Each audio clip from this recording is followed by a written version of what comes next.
সন্ধেবেলায় চায়ের সাথে চপ মুড়ি বা স্ন্যাক্স জাতীয় কিছু খেতে আমাদের সকলেরই ভীষণই পছন্দ।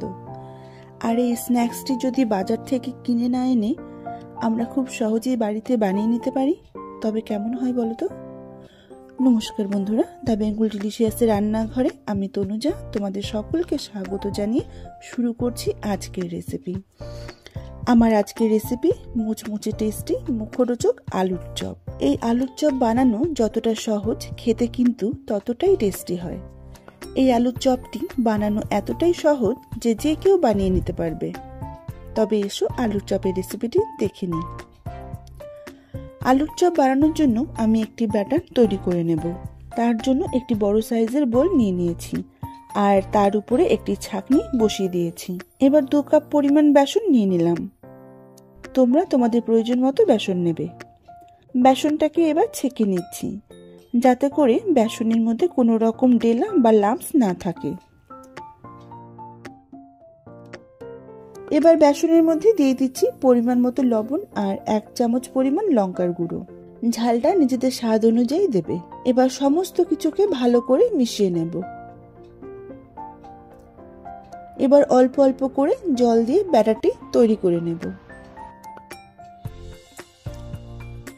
ব্যাটারটিকে খুব ভালোভাবে ফেটিয়ে নিতে হবে।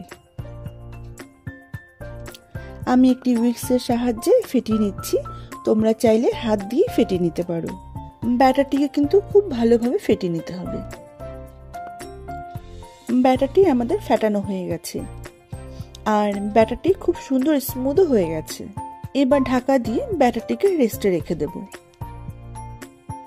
এবার আলুর চপের জন্য আলুর পুরটা তৈরি করে নেব। তার জন্য আমি এখানে আলু সেদ্ধ করে রেখেছি। এবার আলুগুলোকে খোসা ছাড়িয়ে অন্য একটি পাত্রে নিয়ে নেব।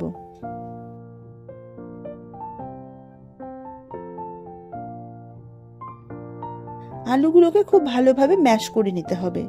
তার জন্য একটি গ্লাসের পেছন দিকটা দিয়ে আলুগুলোকে ভালো করে ম্যাশ করে নিচ্ছি। আমাদের আলুগুলোকে ম্যাশ করে নিয়েছি।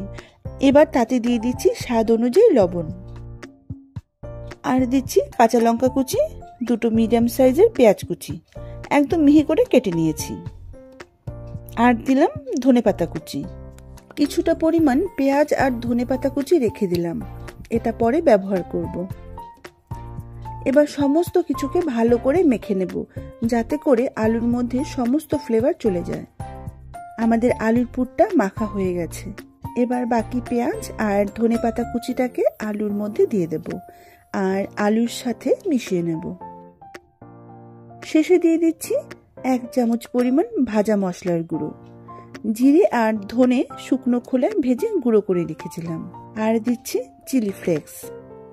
এটা কিন্তু অপশনাল, দিতে না চাইলে দেবে না। আচ্ছা বন্ধুরা, আমি না 1 টেবিল চামচ সর্ষে তেল আলুর মিশ্রণে দিয়ে মেখে নিয়েছিলাম। সেটা কিন্তু তোমাদের দেখাতে পারলাম না, তার কারণ ক্যামেরা অফ হয়ে গিয়েছিল। তবে দেখলে তো কত সহজেই আলুর পুরটা তৈরি হয়ে গেল। আর জানো তো, এটা খেতেও কিন্তু অসাধারণ টেস্টি হয়। এবার হাতে সামান্য একটু তেল মেখে নিয়েছি। আলু মাখা থেকে সামান্য পরিমাণ আলু নিয়ে গোল শেপ করে নিয়ে হালকা হাতে চেপে নিলেই তৈরি চপের পুর। একইভাবে সবগুলো তৈরি করে নেব।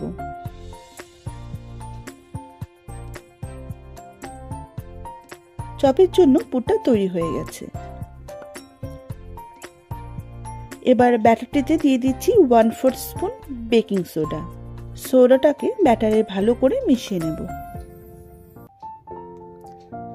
চপ ভাজার জন্য ব্যাটারটি একদম তৈরি। এবার চপ ভাজার জন্য কড়াইতে সাদা তেল গরম হতে বসিয়ে দিয়েছি। তেলটা বেশ গরম হয়ে গেছে। এবার আলুর চপগুলো ভেজে নেব।